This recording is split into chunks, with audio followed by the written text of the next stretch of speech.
Les investisseurs dans les marchés émergents se préparent à une année 2017 dont la tendance sera à la volatilité.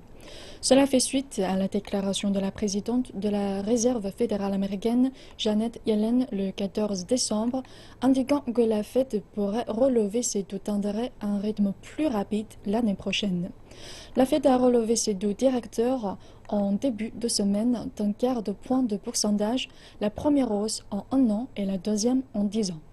La plupart des devises des marchés émergents ont plongé après l'annonce de cette hausse, et le rand sud-africain est l'une des devises les plus touchées. Le rand a chuté de plus de 3% après l'annonce par la Réserve fédérale américaine d'une hausse de ses taux.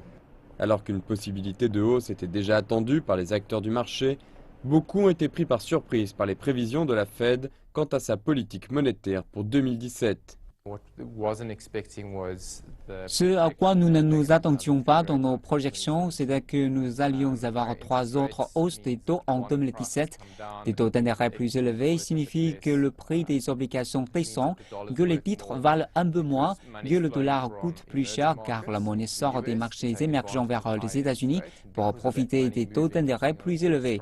À cause de ce mouvement de l'argent, nous constatons un renforcement du dollar, en particulier contre les principales devises internationales, contre l'euro par exemple. C'est la raison pour laquelle nous avons vu le rand passer de 13,80 à environ 14,10 contre le dollar. Une hausse des taux d'intérêt signifie des retours sur investissement plus élevés aux États-Unis. Les investisseurs vont commencer à déplacer leur argent pour obtenir les meilleurs taux. Les marchés émergents, qui bénéficiaient de ces flux de capitaux, ne seront plus aussi attractifs. Les 3% de dépréciation du rand depuis la réunion du FOMC ne sont pas encore assez importantes pour commencer à parler de la hausse des taux d'intérêt qui pourrait affecter la croissance. Mais potentiellement, si c'est une tendance qui se développait, alors cela pourrait commencer à avoir un effet négatif sur l'économie.